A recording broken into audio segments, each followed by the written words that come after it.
5 പതിറ്റാണ്ടുകൾ പഴക്കമുള്ള സംസ്ഥാന പാതയിലെ മുക്കം അരീക്കോട് റോഡിലെ മുക്കം പാലത്തിന് സമാനമായി നിർമ്മിക്കാനൊരുങ്ങുന്ന പുതിയ പാലം 2025 നിർമ്മാണം പൂർത്തിയാക്കാൻ ഒരുങ്ങുന്നു. മുക്കത്ത് പുതിയ പാലം നിർമ്മാണത്തിന് 7.25 കോടി രൂപയുടെ ഭരണാനുമതി ഇതിനകം ലഭിച്ചതായി ലിൻഡോ ജോസഫ് MLA അറിയിച്ചിരുന്നു.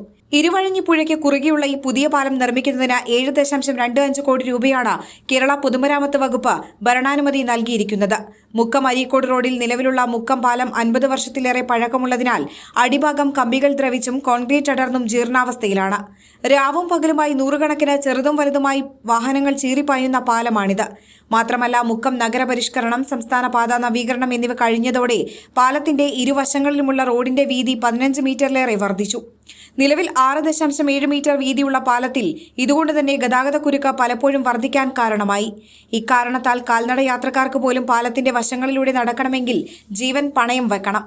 വശങ്ങളിലൂടെ സഞ്ചരിക്കാൻ പ്രത്യേക നടപ്പാതയില്ലാത്തതിനാൽ വലിയ ബുദ്ധിമുട്ട് നേരിടുകയാണ്. 50 വർഷക്കാലത്തിനിടയിൽ നിരവധി അപകടങ്ങളാണ് പാലത്തിലുണ്ടായത്.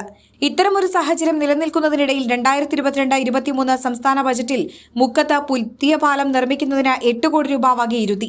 ഇൻവെസ്റ്റിഗേഷൻ, ഡിസൈനിംഗ്, DPR എന്നിവ പൂർത്തിയാക്കിയ പദ്ധതിക്കാണ് ഇപ്പോൾ 7.25 കോടി രൂപയുടെ ഭരണാനുമതി ലഭിച്ചത്.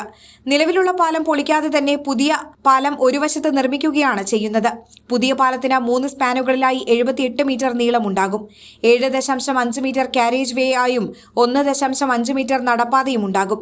കൂടാതെ പാലത്തിന് 2 അബട്ട്മെന്റും 2 പിയറും ഉണ്ടാകും. വിഭാവനയിലുള്ള പുതിയ പാലത്തിന് സ്ഥലമെടുപ്പ് ആവശ്യമായി വരില്ല. സംസ്ഥാന പാതയുടെയും മുക്കം നഗരത്തെയും മാറിയ മുഖത്തിനനുസരിച്ച പാലമാണ് യാഥാർത്ഥ്യമാകുന്നത്. സാങ്കേതികാനുമതി ലഭ്യമാക്കി ടെൻഡർ ചെയ്ത് പദ്ധതി നടപ്പിലാക്കുന്നതിന് ബന്ധപ്പെട്ടവർക്ക് നിർദ്ദേശം നൽകിയതായി MLA അറിയിച്ചു.